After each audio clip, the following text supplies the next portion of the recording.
Hi friends, ఒక మతి స్థిమితులు లేనటువంటి ఒక అమ్మాయి రోడ్లపై బట్టలు లేకుండా తిరుగుతున్నప్పుడు ఆ వీడియో నేను తీసి ఈ అమ్మాయి ఎవరో తెలిస్తే మీకు చెప్పండి, అందరికి షేర్ చేయండి అన్నప్పుడు మీరందరూ కూడా దాన్ని షేర్ చేశారు.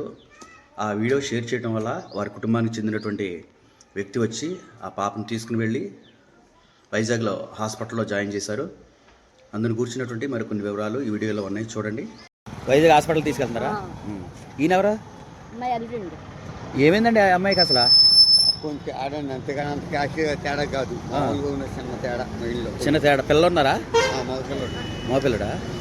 మరి జాగ్రత్త తీసుకెళ్ళి చూపించండి హాస్పిటల్. అందుకండి వచ్చాము. మా అబ్బాయి మేము వాళ్ళ అబ్బాయా? మా అబ్బాయి. మీ అబ్బాయి? మీ అత్తగారు? మీ ఆవిడ? మా ఆవిడ కాదు, మా మరదలా? జాగ్రత్తగా హాస్పిటల్ తీసుకెళ్ళండి, లేదని ఏదైనా హాస్పిటల్లో జాయిన్ చేయించండి. అంతే తప్ప రోడ్ల మీద అలా వదలొద్దు పిల్లని. అర్థమైందా? మా ఊరు జొన్నపడండి, మరి వదిలేసారు అలా రోడ్లు అంటే తిరుగుతుంది. నేనే చూసి వీడియో పెట్టాను. వీడియో పెట్టారండి, అందుకే వచ్చానండి. వచ్చేవాడిని కదా, మా జొన్నపడండి గురాడ. వీడియో పెట్టడం వల్ల చూసి వచ్చావా? ఒకసారి వచ్చేళ్ళండి, మనం మా అబ్బాయిని తీసుకెళ్తే దొరకలా. మా అత్తగారు మా ఆవిడ ఏమన్నారు, వెళ్ళిపో అమ్మ ఉంటుందయ్యా అన్నారు. వీడియో పెడతాం బట్టి చూసి వచ్చి తీసుకెళ్తాం. ఇప్పటికి తీసుకెళ్ళి మంచిగా చూపించండి అమ్మా. అలా రోడ్ల మీద వదలదు. ఆడపిల్ల కదా, మగపిల్ల మనం అనుకోవచ్చు. ఆడపిల్ల కదా, రోడ్డు మీద వదలొద్దమ్మా, దయచేసి తీసుకెళ్ళండి. ఏం పేరమ్మా? ఏం పేరు? తల్లి పేరు? అర్థం కాలే. వెంకటేశ్వరమ్మా. ఓకే.